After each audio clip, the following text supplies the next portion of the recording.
My brother and I went to college together, and we shared a small two-bedroom apartment. We were both very different. He always went to bed early, and I always stayed up till all hours of the night. One evening, he came home from college looking exhausted and went straight to bed.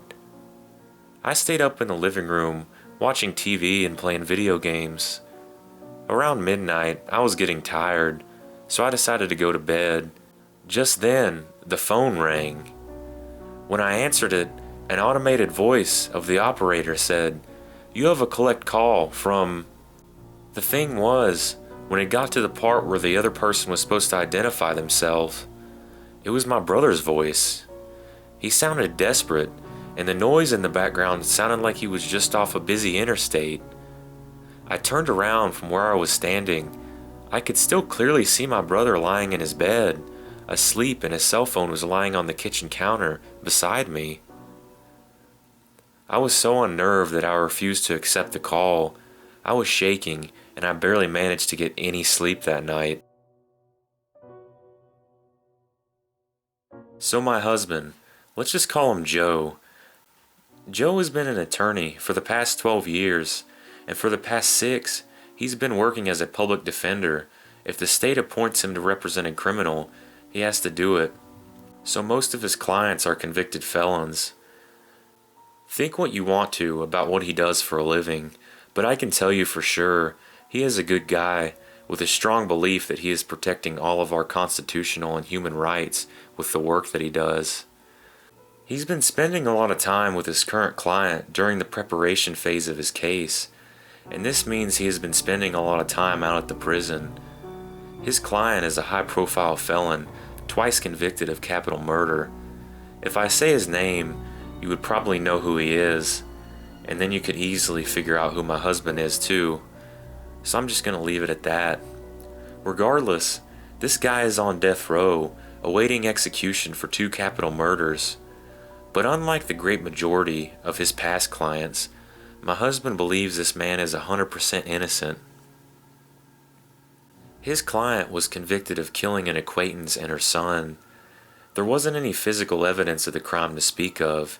In fact, the prosecution could never locate a crime scene. Other than a few strands of hair and small drops of blood, the primary evidence used to convict my husband's client was all circumstantial. Some emails, a couple of past incident reports involving my husband's client and the victim, a theoretical timeline established by some sketchy eyewitness accounts, video surveillance at a gas station a few blocks away from the location of where the remains of the victims were found, and a 911 call from an unidentified male on the night the prosecution alleges the crime was committed. That's shaky evidence at best. But when the person is an ethnic minority in a pro-capital punishment state, you would be amazed how little the DA sometimes needs to convince 12 people to send somebody straight to the gas chamber.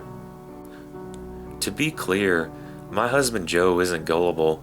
He's probably the smartest person I know, and he's well aware that most of his clients are actually guilty of the crimes they had been convicted of.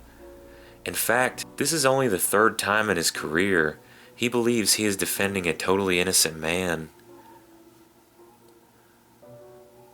So with such a high-profile client and an appeal that will hopefully end with the freedom of a wrongfully convicted man for Joe, this case is a career changer. He has put everything he has into it, sacrificed so much, and to free an innocent man from prison and save his life. This would validate every belief Joe has ever had about himself and why it's so important to do what he's doing for work. This is one of the reasons that I'm feeling so anxious about what happened last night, and the main reason that I can't say anything to him about what happened. When my husband makes the drive home from prison, usually he leaves there about 10 p.m., and it takes a little over an hour to get home. We talk on the phone. He calls me as he's driving away, and we stay on the phone together as he goes through whatever drive-thru he's getting dinner at that night, and then all the way until he parks the car in our garage. Normally, we don't talk about his case. We just talk about regular life stuff. It's a really nice way for him to unwind from the stressful day he had. Usually when he calls, I'm already in bed.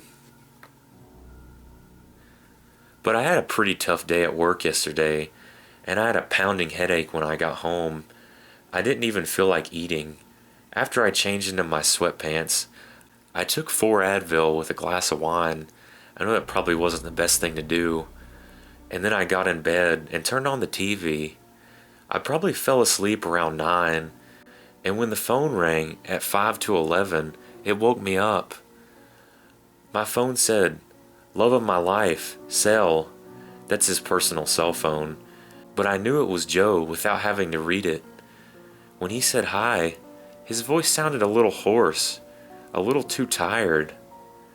But since he was leaving so late, it made some sense. He asked me if he woke me up. I lied and said no. He said I sounded really sleepy. I told him he sounded weird too, but then he changed the subject. For some reason, he wanted to talk about the case. He said, "I saw the photos of the crime scene today, victim 1 and victim 2. There was just so much blood." Now Joe has a dry sense of humor.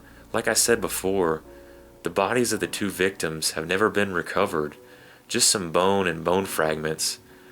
Joe has sometimes joked that he's worried that the secret photos of his client, drenched in blood and holding the heads of his victims. The medical examiner speculated that from some of the marks on the bones, both victims have been decapitated, will show up in the judge's morning mail. So he knows that there is no photos of the crime scene or the victims. "Yeah, right," I said. He was joking, of course. "I bet you found the knife, too." "You mean the axe?" "Nobody will ever find the axe." He laughed a little. A little morbid humor is sometimes what keeps him sane when working with convicted felons. "How far away are you?" I started to ask, but he interrupted me. I remember exactly what he said, too, and today I can't get it out of my head.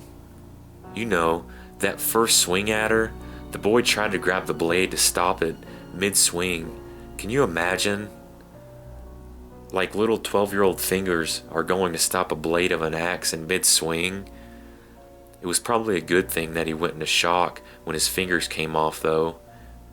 It made it a lot easier on everybody. It takes a lot of chops to actually get somebody's head off. Even for Joe, that was overboard. I never heard him talk like this, and especially about this case. His statement was shocking. It sent a shiver up my spine. But then I thought about it.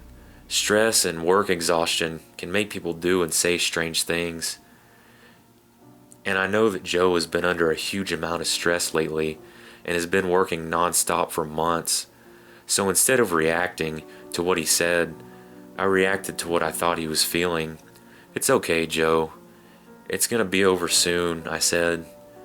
"And then we'll go to our beach house, just like we planned, and spend at least 2 weeks remembering what life is supposed to be like, right?"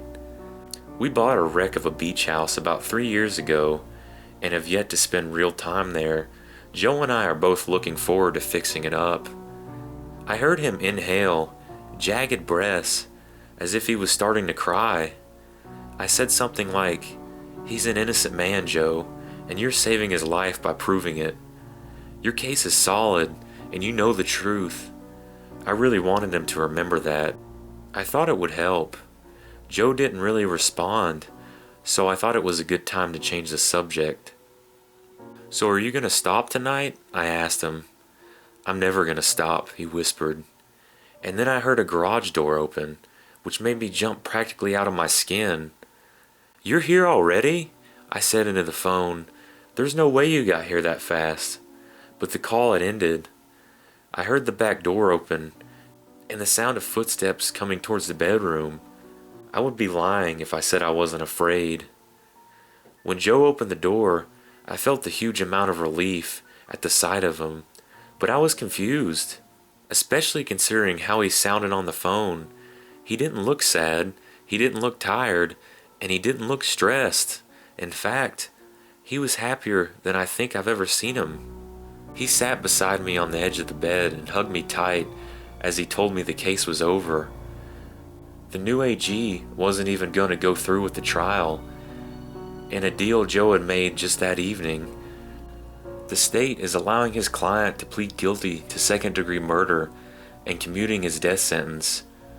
Considering time served and his client's good behavior, Joe thinks he'll be out of jail in just a couple of weeks. It's over. Joe won. But the phone, I started to ask him. He told me his work cell was dead. He forgot the charger at the office. While he was hammering out the details of the new agreement with the AG at the prison, he gave his personal cell to his client to play a game. With all the excitement, Joe accidentally left his cell phone with his client and only realized it when it was too late to go back and get it. No big deal, he said. He'll get it tomorrow. Then he said he was sorry for not calling me.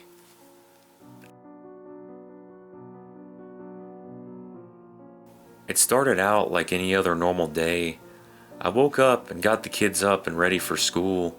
I got myself dressed and everyone out the door for their day. I remember driving to work, listening to the morning radio show, and complaining about traffic like usual. My workday went just like any other day, boring customers with boring problems, and just general work stuff.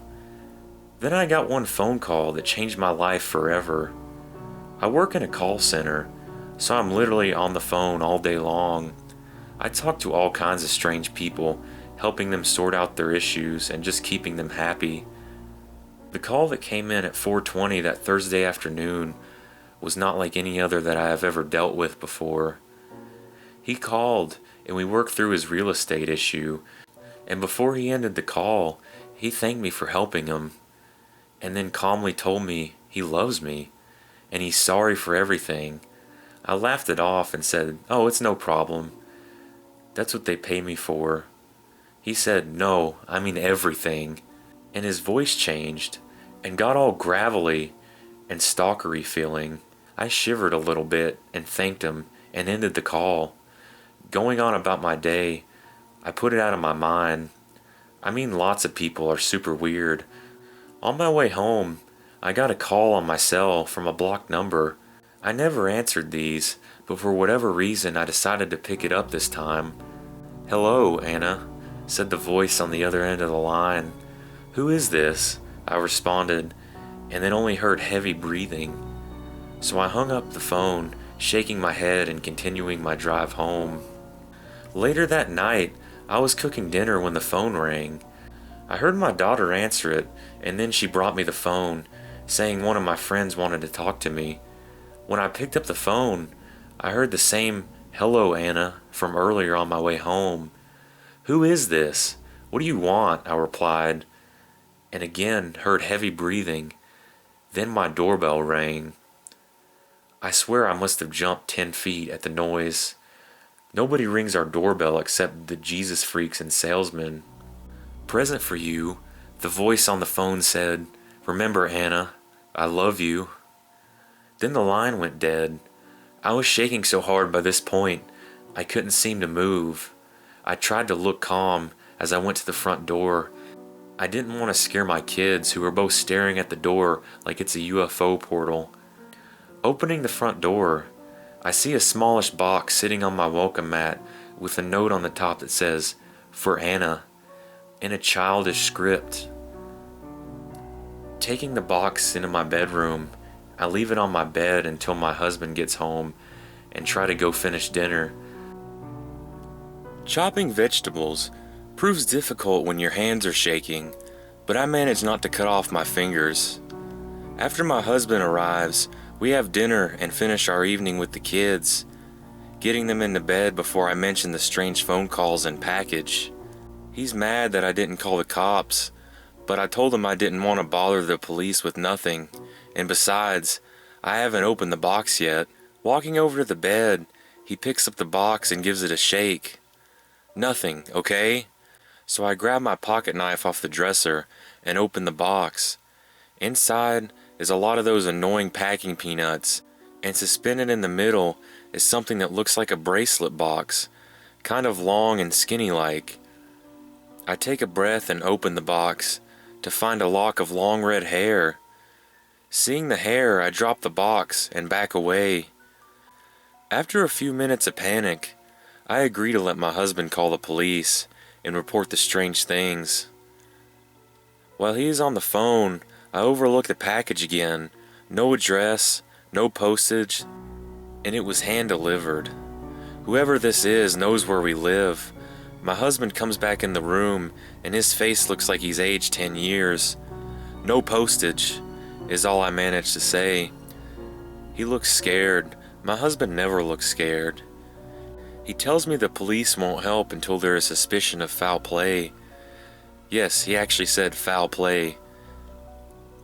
That the hair doesn't mean anything because it was cut and not included with flesh or scalp or anything else grisly and gross. We decide that the only thing we can do is keep moving forward, not let it get to us. We triple check the doors and windows to make sure everything is locked before we turn in for the night. The next morning, as I wake up, I don't feel like I've been able to actually sleep at all. I'm groggy and drag my half-asleep body out of the bed and start my day. I was up all night with horrible twisted dreams, and I look like crap, but I get going and get everyone out the door. Today my husband drives our kids to school and walks them all in on their way to classes to make sure they arrive safely, and then drops me off at work. When I get settled into my desk with my coffee, I open up my email and my heart stops. I have 102 emails, all from an unknown account. Each and every one of them says, "I love you, Anna," on the subject line. I alert IT and don't open any of them, so I have no idea what they said. The rest of the day went pretty normal, and I almost let myself forget about the strange happenings. Then at 4:20 p.m., I got a call, and it was the same low voice. "I love you, Anna," he said. "Who are you? Why are you doing this? What do you want?" I almost screamed into the receiver. "I love you, Anna, and I want you, and I will make you happy." Then click, the phone went dead. I was shaking and called my husband to tell him what had happened. He told me to request the recordings from the times that he called so that we could give them to police. I requested the information from IT, and they told me it would be a few days. When I arrived at home that night, there was a package on the doorstep, the same as the last one, no postage and no return address. Just there, on my welcome mat, I took a deep breath, picked up the box, and unlocked my door. There on the kitchen table sat another box. This one was slightly larger than the other two. Seeing the box on the table stops me cold.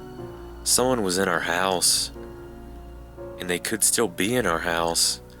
My husband grabs his handgun out of the front closet and sweeps all the rooms. He comes back to the kitchen and shakes his head. Nobody's in the house. How did they get in here? All the doors and windows were locked before we left. I looked at the door to see if there was any sign of forced entry, but I didn't see anything abnormal. We have no idea how they got in. Taking a deep breath, we open the boxes. Inside the smaller box is another bracelet box, suspended in the packing peanuts. This one has a long lock of blonde hair. The larger box has no peanuts, but just another box inside. When I opened the box, I found several pictures that seemed to be drawn by a child. There were two little girls, one redhead and one blonde, a tall man with dark hair and eyes, and then me. They all said something about family, and I was labeled as Mommy, Anna. So I know it was supposed to be me in the pictures. Beyond the pictures, I found a written letter, presumably by one of the little girls in the drawings. "Dear Mommy, I can't wait until Daddy comes to get you and we can be a family. He talks about you all the time and how much he loves you, and he knows you love him too. Why do you have another family, Mama? Don't you love me and my sister? We miss you. Please come home soon so Daddy can be happy again. He is so sad with you gone. I love you. Then the letter was signed, Bella.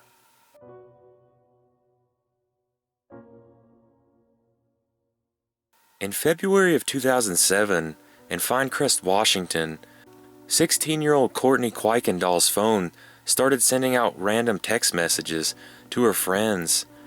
Things got weird when someone started calling the members of the Kuykendall family. The caller threatened to kill them, kill their pets, and kill their grandparents. The Kuykendalls contacted the police, and the calls were traced back to Courtney's phone. Of course, the obvious suspect was Courtney. The problem was that the calls continued even when Courtney's phone was turned off, or when her parents had taken it away from her. Things only got creepier from there. Whoever was calling described things that the Kuykendall family were doing, or what they were wearing.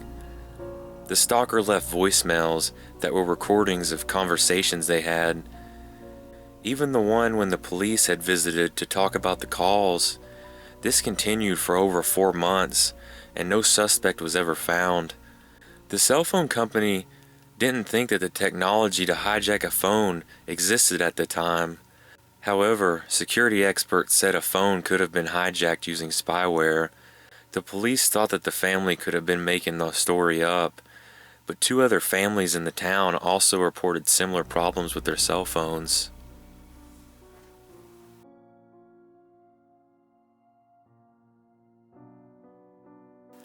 Along a remote stretch of the Ocean Parkway in Long Island, the bodies of 14 women have been found.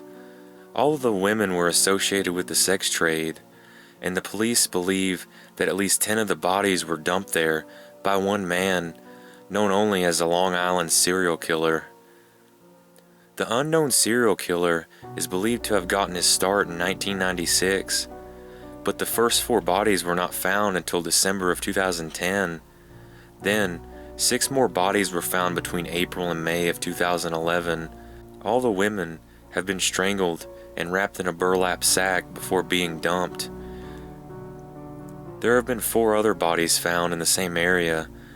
However, they do not seem to match the other killings, so police do not think it's the same man responsible. Besides murdering the women, the killer also found a sadistic way to torment the family of one of the victims. On July 10, 2009, 24-year-old Melissa Barthélemy went missing. Shortly after that, Melissa's younger sister, Amanda, started getting phone calls from her sister's cell phone. 7 calls were made in all, and none of them lasted more than 3 minutes. The last call, which lasted about 40 seconds, took place on August 26, 2009. At 1 in the morning, during the call, the unidentified caller admitting he killed Melissa. Melissa was one of the bodies found in December of 2010. The Long Island serial killer has yet to been identified and remains at large.